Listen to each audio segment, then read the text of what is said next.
All right, all right. Hello, everyone. Good to see everybody. I swore to myself that I would do uh, an actual event leading into this, but I did. Quite frankly, I didn't feel like it. Uh, so I wanted to come on today because, uh, as you've seen, each week I've been putting out different components of my DEI playbook. There we go. That sort of look. Yeah, that looks better. Um, and this week, as part of that DEIB playbook, I'm putting out a DEI sourcing strategy and alumni relationships. Now, clearly, if you are a subscriber and you didn't get a notification, it's because I haven't completely put it out yet. I've been in the process of working on it. What I didn't realize is how long that this particular one would take, and I already had a lot of the information there. So what I wanted to do is, before actually putting out the DEIB playbook, because it is a long one, this newsletter, I mean, I just got into the alumni relationship aspect, and I can tell you it's probably going to be about a 10 to 15 minute read. Quite legitimately, I could probably turn this into an ebook if I didn't hate ebooks, or a regular book because I actually like regular books. But I wanted to come on and talk about DEI sourcing strategy and kind of bring everybody into why there are so many issues with it, uh, and really how much it dumbfounds me that people aren't doing the work when it's completely and utterly simple to do, and it's the right thing to do, which is even more prominent. So, without further ado, I'm going to get into it. what I'm going to do is you're going to see me shift my camera over here. So I'm going to make myself a little bit smaller. I'm going to bring on my, let's see, my screen share overlay. So what this is doing is you'll see this is actually a video of my second screen. And with my second screen, you're going to see that I'm actually looking right now at my video so that I can post in. And now if I switch over here, and what I'm going to try to do is, let's see here, I'm going to cut that in a little bit closer, cut that in a little bit closer, and we're going to blow this up so that you can see it. Currently, I am in the finishing stages of this. Hopefully everybody can see it okay. Let me take a look at my camera, at my other screen to see if you're actually able to legibly see it. Okay, perfect. That's looking good right there. So let's get to it. Okay, the only thing there we go. Okay. Yeah, that's about where I want it to be. Sorry everyone, this is the part of it about going. And I'm gonna do one last thing. Apologies for everyone.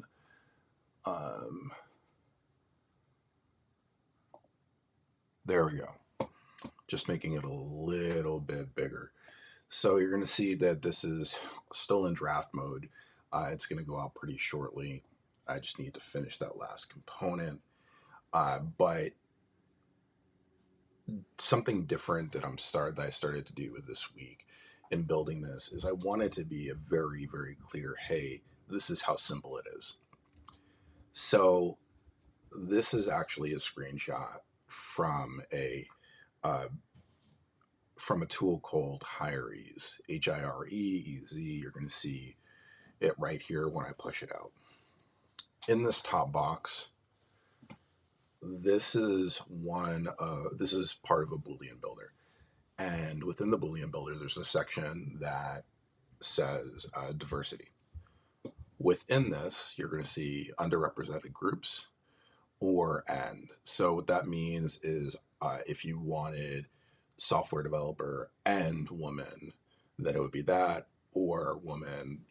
There's different iterations. This checkbox is select all. Within selecting all, you have women, Black, or African American, Hispanic, veteran, Native American, Asian. Now this is an example of one specific tool that a lot of recruiters use. LinkedIn Recruiter has the same exact thing within their build. So this is universal amongst all the big recruitment tools that are out there. So as you could see, we're quite literally just needing to click one button within the search bar criteria for us to encompass all of these different groups.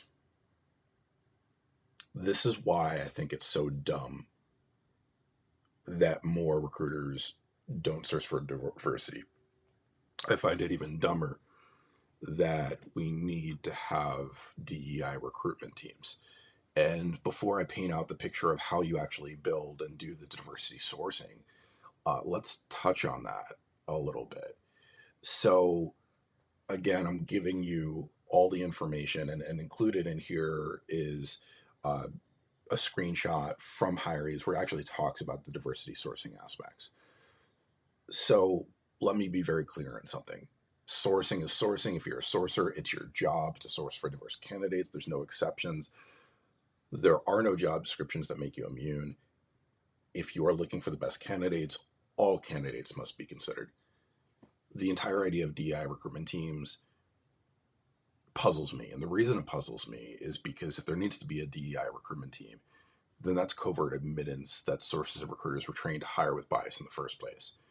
I mean, think about it. If you're needing to actually segregate a portion of your population to specifically sourcing these, then that's an admittance of guilt. Now,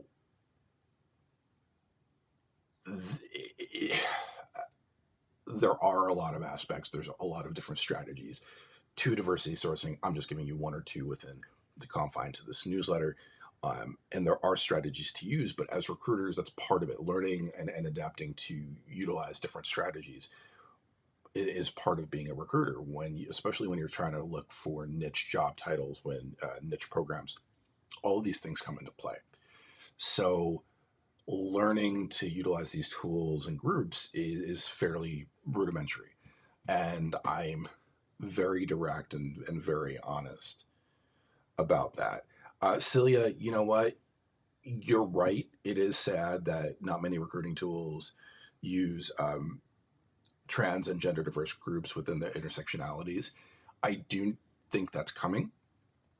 Um, and the reason I believe that's coming is because as we start seeing applications that include more diverse language when it comes to transgender, when it comes to different segments of the population, that's the first portion, and then the hope is that that goes into it. But also, I think, and I have to look, and I haven't checked hires lately. There may be a section where that I didn't have where it says male or female. Well, no, this is woman. Yeah, yeah. There's no real excuse here. But all I could tell you is that I think it's coming. Um, so why is this so difficult? Why is it? Why are there problems with diversity sourcing? When I came into corporate, I asked those questions. I asked around, hey, I know that we have low numbers in Hispanic and Indigenous and Black men and women. Why is this the case? And I started asking around. And what I found is that more often than not, in fact, about 85 to 90% of the people that I talked with said it's because it's not part of their job description. What that means is that they're not being judged on whether or not they bring in diverse candidates. Now, that's part of me says I want to call bullshit, uh, but it's part of a greater problem because the thing with it is that if you look at the number one perpetuators of lack of diversity within corporate, it comes down to middle management. And here's what I mean. So recruiters will say, it's not in the job description, it's not part of my job. That means that their managers are not holding them accountable. So that's middle management. So those are the recruitment managers that aren't holding them accountable. Now, why are the recruitment managers not holding them accountable? Because they're not being held accountable by senior managers. So how do you build accountability? Well, a portion of the population would say you put in KPI metrics, key performance indicator metrics. The problem with that is, even if you do, have you identified what the repercussions are for not hiring for diverse candidates? And if you haven't, then you need to. If you have, then who is actually going to uphold those? Are are they going to put you on a PIP, on a performance improvement plan? Uh, are you going to be docked pay? Obviously, you can't dock pay. How is it actually going to be upheld within the system? And the reality of the situation is that I once asked a senior manager, hey, do you feel like we'd ever be able to initiate and include KPI metrics within the overall system to guarantee diverse hiring? And this senior manager skirted around the issue, which tells me that they're absolutely not ready. They don't have the support of the top, and they're not going to be held responsible, because once you start holding one group responsible for hiring for diverse talent, then you have to hold everybody responsible. And now you're potentially putting recruiters and managers that had otherwise done uh, highly targeted and money making work, and now you're at risk of losing them because of these faculties that are coming into play. So there's a true danger without KPI metrics and without having that from middle management to actually build it in. So let me take a quick look, see if anybody else has commented. Not yet. Okay. So, and by the way, I want to point one thing out. When I did that research, when I was looking and seeing, well, where is everybody in the play of things? What are the reasons why people aren't hiring diverse candidates? It wasn't just white individuals. It definitely wasn't just Caucasian. I was asking people from all different segments of the population, all different recruiters, and universally, even those in traditionally marginalized communities were saying, it's not part of my job description. Now, in corporate, especially, and you get the high ranks, there's not a huge requirement for the amount of hires that you need. So some companies, you only need to do 1 to 2 hires a month to meet your quota or surpass your quota. So even if you don't do it, even if you just find, like, if you find 3 other people and there's no diverse, there's your manager's still going to be happy with you, which is a huge problem. Let me just quiet my dog. So I'll have to essentially tell everybody the story about my dog from this weekend, but that was a scary situation. 1 second. Oh, you know what? I think that's Instacart here. I'm not gonna. Okay. Let me just text. Okay. Sorry about the dogs, everyone. They're both annoying and lovable. Okay. So let's get into it. So here's where I'm going to break down exactly the DEIB sourcing strategy that I used that may benefit.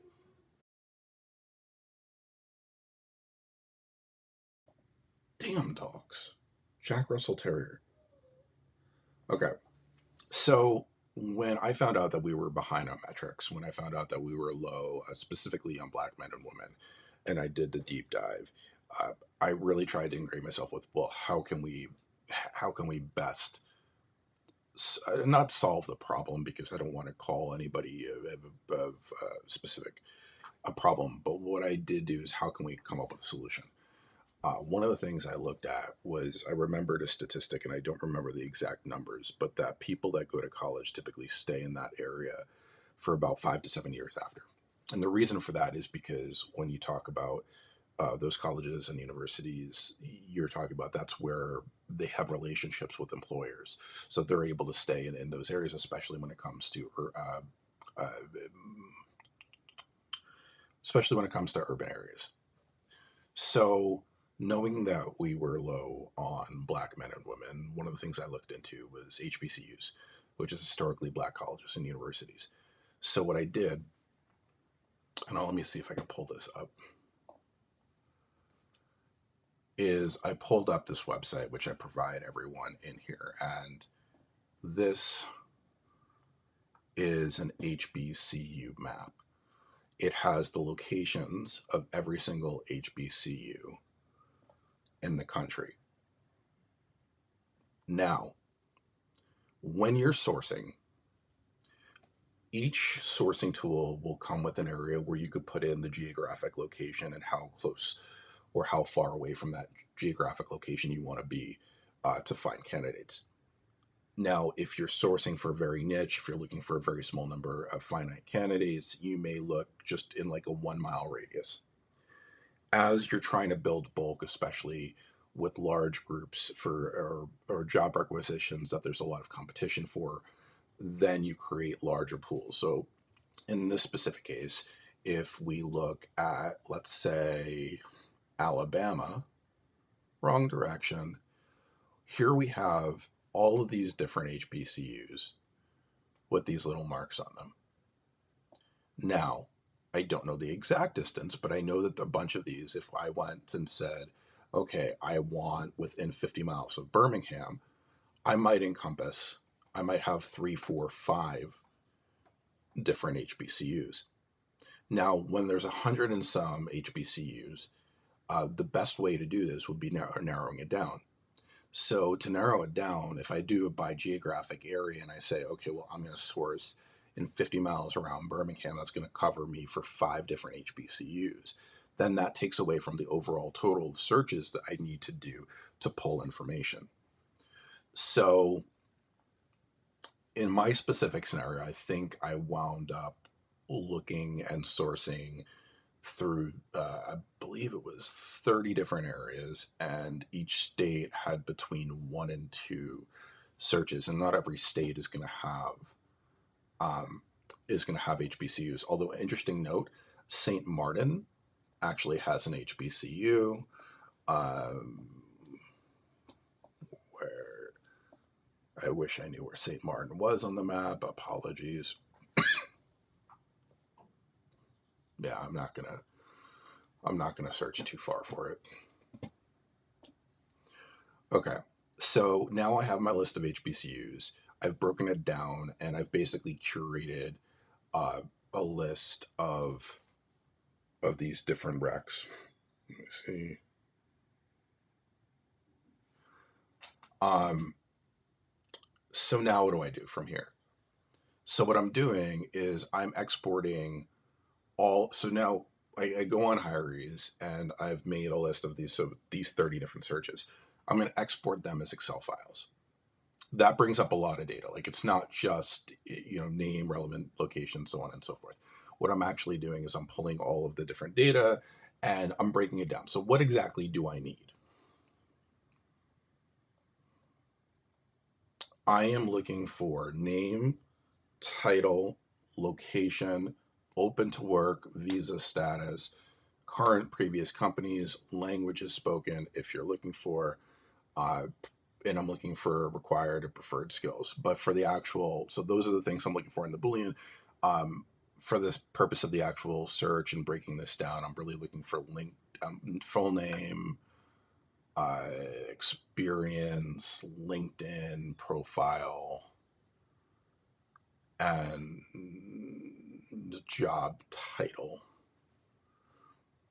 So now that I have all of that in these files, each company is going to have an internal system, their internal ATS. Now, most companies don't want you to reach out to candidates that have already been reached out to. They don't want you to reach out to candidates that may have just gone through the interview process. They don't want you to reach out to candidates that may have said no to being contacted. So, what you're doing is you're taking these bulk searches and you're running them against your internal system. What is left is those that you can contact.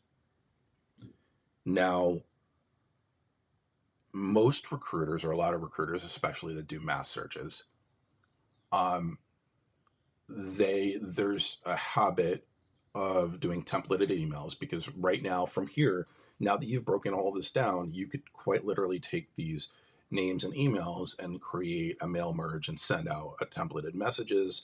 You're done. A lot of recruiters will send out over uh, 1,000 templated messages per week.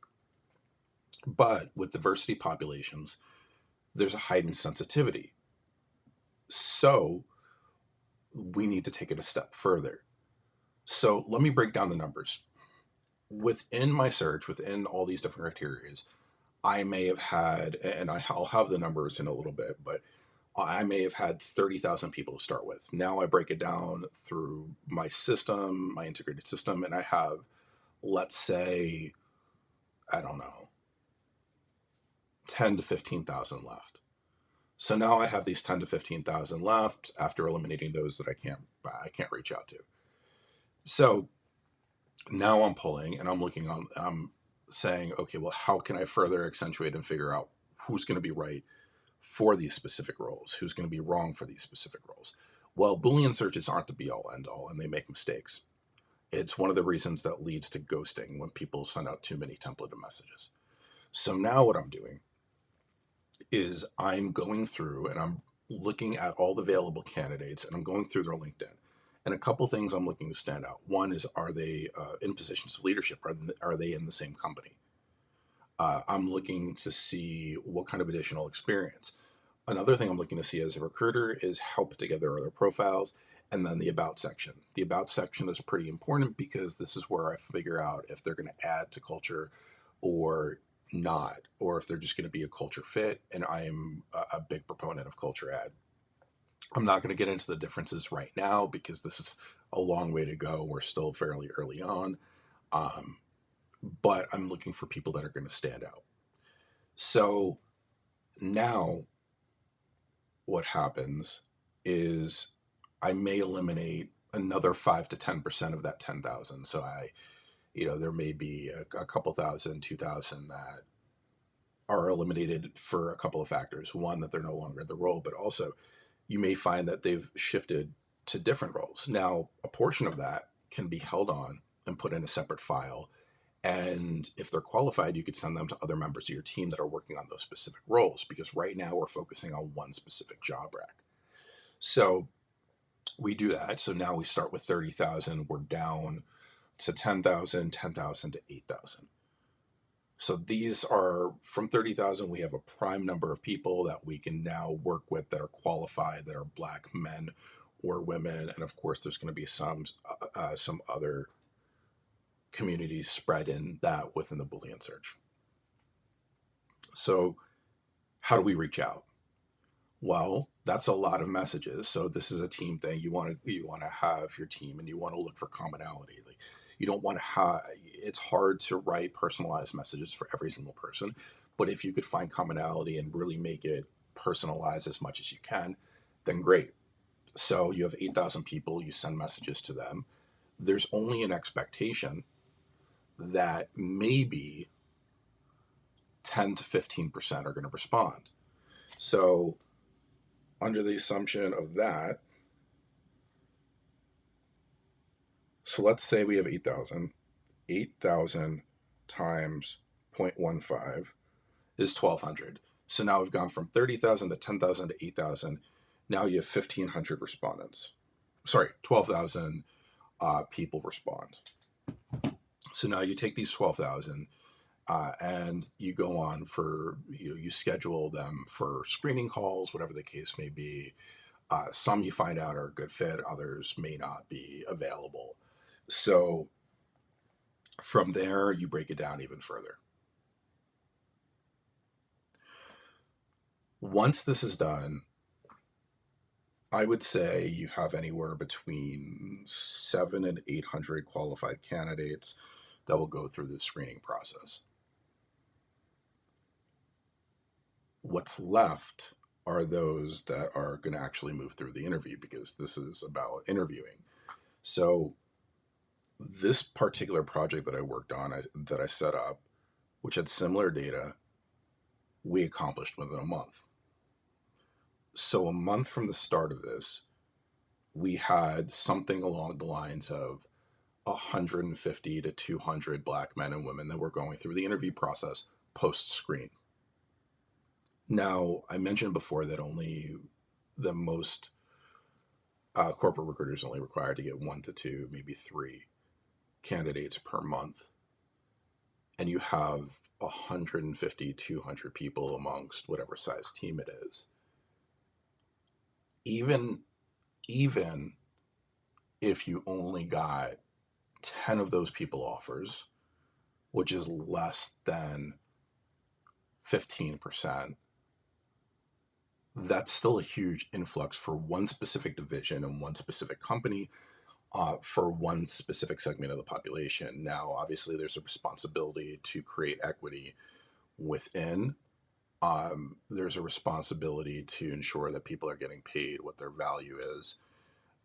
But this is a lot of people that you're able to do so. And it's just, again, this is just one job rack. So if you're able to do this, and now you take this and say, okay, well, instead of this job rack, I'm going to try this job rack, and you're getting similar data, there stops being excuses for why you can't bring in more diverse talent. Now, the other thing I want to mention here, and by the way, I give this all in step by step, and my data is a lot more clear. So there's 2 more things I want to point out.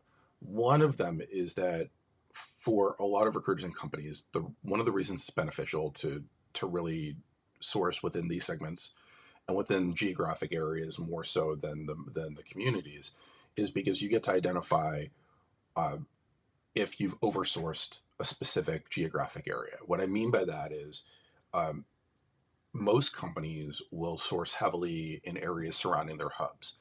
Well, if you're doing sourcing and you're looking at a 50-mile radius and you're getting maybe 100 qualified people after you've done the checks and balances, then to me, that indicates that your company needs to focus on different geographic areas as opposed to staying in there because you've already flooded that area. If by contrast, you are getting 500 or 60 or 70% that are available, then this is an untapped market for you. And you really need to identify with your hiring manager, is this specific area that's untapped an area where you could get a lot of talent from? And if there is criteria for location, how you're able to manage it. So the other thing that I want to look at real quick, and this is where I'm going to sort of finish up for today, is so I'm just working on the alumni outreach as a sourcing strategy. Um, so everything I've done so far, from the first newsletter on ERGs to last week on creating diverse interview panels, and now DI sourcing and alumni relationships, there's intersectionality with all of this. So here you have me as the recruiter. I'm working with the ERG. We're building resources. Those resources are going to be beneficial to both me and the ERG. They're also going to allow for DEI sourcing efforts, because now the DEI sourcing efforts are going to lead to the interviews. The resources are going to be catapults to allow those interviews to take place with representation. And then when we add in these alumni relationships, which what you'll find out is they're a direct result of the connections from the ERGs. Now, by building these alumni relationships, the alumni groups get to see that your company is being serious about hiring diverse talent, being serious about creating representation. Now you build these relationships with these alumni associations, and this is how you create sustainability long term.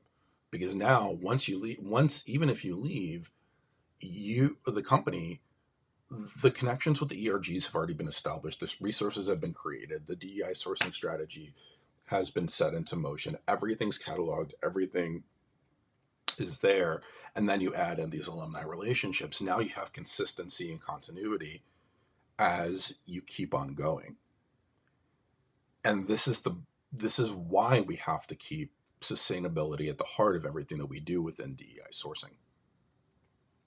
We can't allow it to become a situation in which there's no documentation, nothing's there, it's a fly in the wall. Hey, I'm going to put my hat up, do my thing, and then it's gone.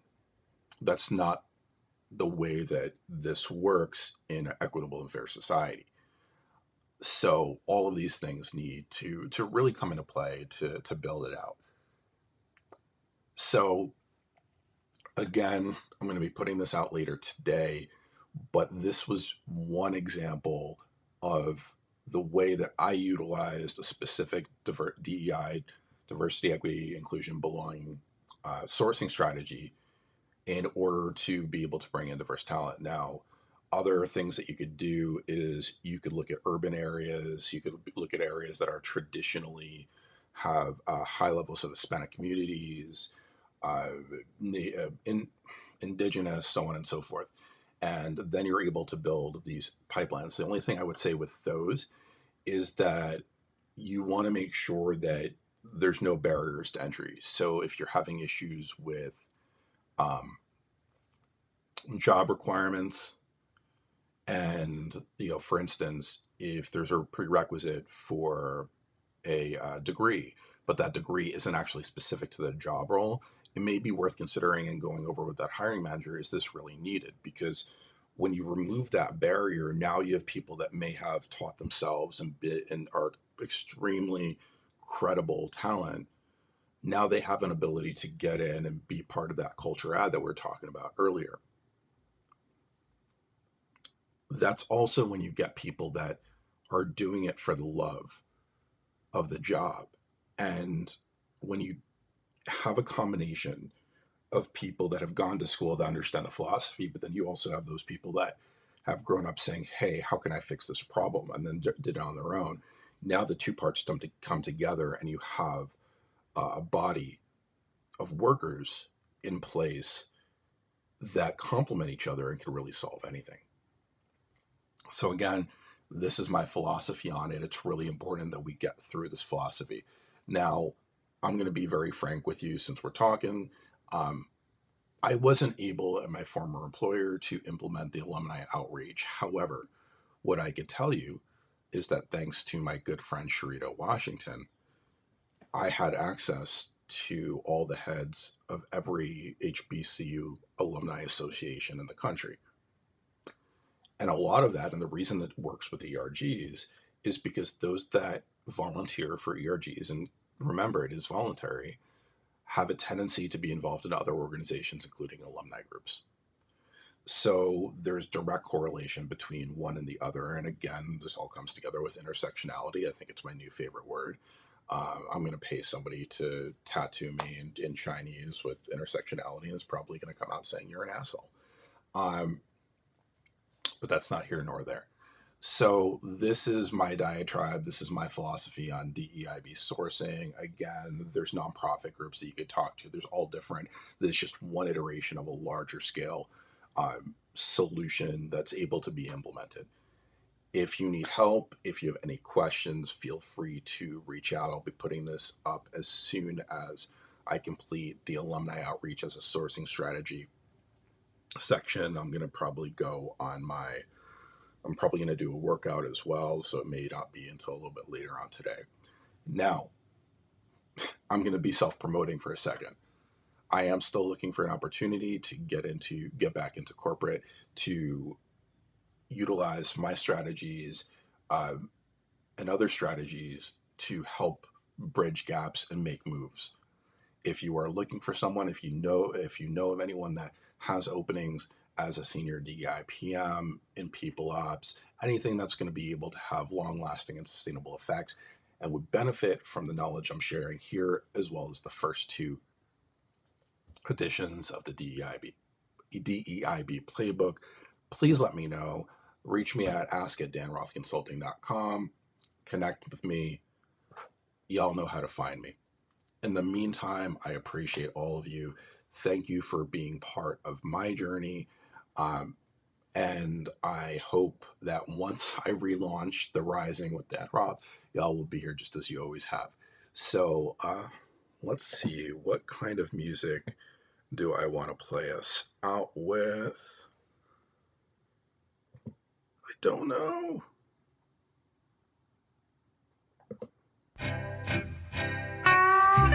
Oh no, this is not one of those days. Not one of those days.